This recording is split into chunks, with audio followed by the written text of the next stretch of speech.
Hello everyone, this is Charlie Chan on USNS News. Today we're diving into a topic that crosses thousands of years of human history. Why do great civilizations rise and why do they fall? From ancient Sumer to the Roman Empire to China's Han and Jin dynasties, historians have long noticed a repeating pattern. Civilizations don't collapse overnight. They decline when internal confidence erodes. At the same time, external pressures rise. Today, many scholars believe the Western world is entering a similar crossroads. Not identical, but historically recognizable. And if we understand the pattern, maybe we can see the choices ahead more clearly. In my research, I call this pattern the civilizational shortboard effect. Here's the idea. When a powerful civilization expands militarily, economically, or culturally, it inevitably interacts with groups that live very differently. Trade, migration, cultural adaptation, and even conflict, but fusion is not symmetrical. Historian Oswald Spengler, in The Decline of the West, argued, civilizations fall when they lose the cultural confidence that built them. When a civilization absorbs many new groups faster than it can pass on its institutions, the weakest part of the shared culture becomes the short board in the barrel, deciding how much water the whole structure can hold. This is not about blaming any group. It is about institutional capacity, social cohesion, and the rate of cultural adaptation. Rome faced this. China's dynasties faced this. And today, some argue the US and Europe are wrestling with similar pressures. Historian Arnold Toynbee made a key point. Civilizations die from suicide, not murder. In other words, external pressure alone cannot collapse a great society. Collapse happens when a civilization loses its shared purpose, doubts its own values, and becomes politically polarized. This is where contemporary Western debates emerge. Immigration policy, economic inequality, cultural fragmentation, political extremism on both the left and right. These debates reflect a deeper anxiety.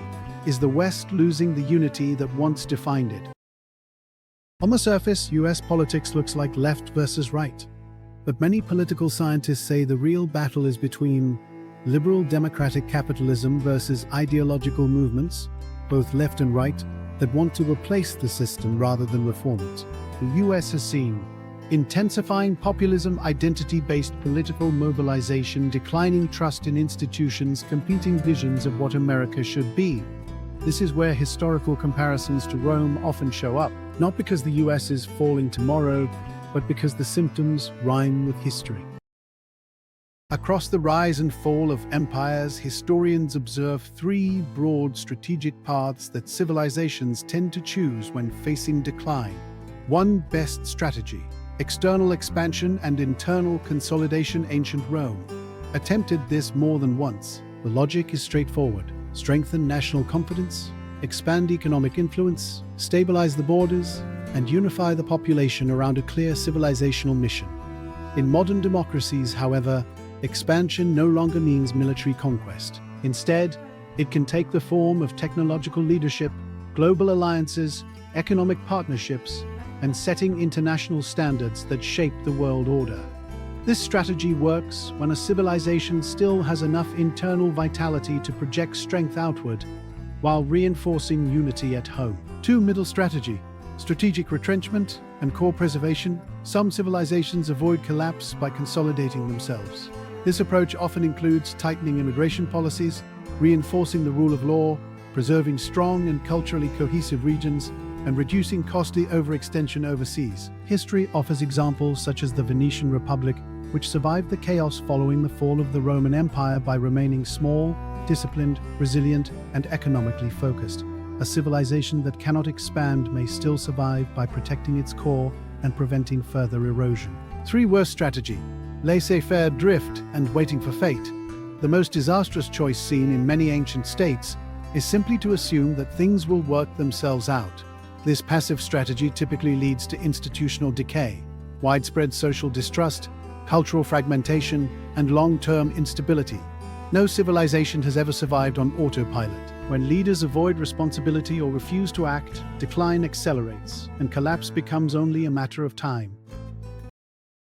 Despite today's tensions, the US holds three enormous advantages: unmatched global talent attraction, a flexible political constitution, a powerful national identity that can absorb newcomers when institutions function well. The question is not whether America can succeed, but whether it can reform as quickly as history requires. If history teaches anything, it is this: civilizations don't fall because challenges arise. They fall because they stop believing in their ability to meet those challenges. The US today is not Rome in its final days, but it is Rome in a moment of testing, a moment that demands confidence, reform, and a shared national vision. This has happened before, and every time, the outcome depended on leadership, unity, and the willingness to adapt. I'm Charlie Chan with Ezra's Views.